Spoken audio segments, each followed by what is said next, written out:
candy. I mean, first of all, by the way, you're an award show veteran at this point. Do you need a little sweet, something to get you through the day?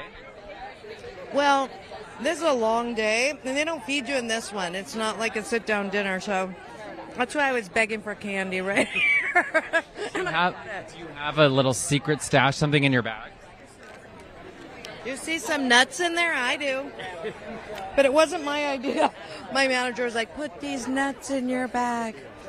Patricia, congratulations. When I talked to you for the SAG panel, it was 20 years ago, 25 years ago for Medium. And she said such amazing things about how your character on Medium really transformed television. Tell me about that moment and what you remember about that night being here. Well, first of all, I want to say to you, thank you for putting on that panel. It was so humbling to be a part of it, and I loved everything everyone had to say. She's incredible, and I'm so grateful to be even, nominated in her same category, and all of these actresses, honestly. I was lucky to be a part of Medium. I think Glenn Gordon Caron was an amazing writer, and Jake Weber and the kids that were on the show, and just to have that complicated family. Look at this gorgeous. You look beautiful. You're so beautiful. Oh my God, I'm so excited for you. I'm excited for you. Look at this. Look at her. We were. Special. I moderated that. Oh, yes. That was so cool. Oh my God. It was like, this was the moment of you mentioned such nice things about Medium and how that really. Oh yeah, Medium. It changed everything. I mean, nobody was doing the kind of work you were doing on network television. Just being so raw and real and so unapologetically fully female in it. And it really.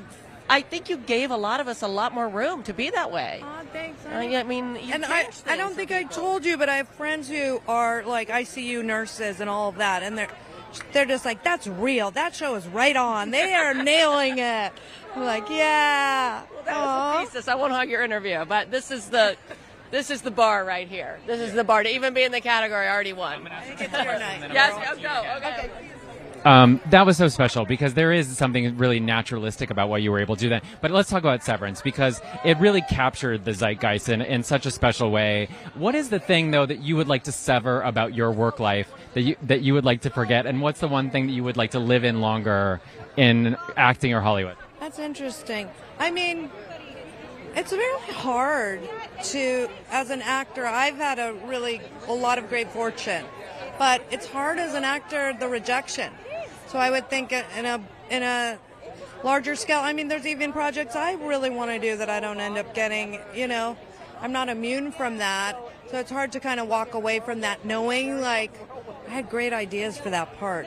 I knew that was going to be really interesting to play, and it's kind of something that will never exist other than this little wisp of smoke in your own mind. What's the one thing that got away that you really still wake up at night thinking about? Well, I wouldn't say anything that really keeps me up at night, but I'm notoriously a terrible auditioner, and it's such an important part of getting a job, auditioning. We've already had some pretty good rascals. So I was lucky to work with a lot of artists who saw little sparks of originality, and we're okay with it being rough around the edges, as I came up. But yeah, there was a lot of projects that I didn't end up, getting. Let's talk about one you did get, because I just watched the new trailer for the Murdaugh Murders, which looks so good and gripping and dark and wild. And tell me about why you said yes to that. Well, I was really interested in the case, and I was watching it as he went to court and as new evidence came up. And watching someone lie on the stand is really interesting. And so looking at the Southern family and kind of the way women were indoctrinated to be normalized to, you're out of control, but they're boys and boys will be boys, and how this family had kind of so much power in this town to kind of make things go away and clean things up, and for her to slowly realize, I don't really know who you are. What are you really capable of?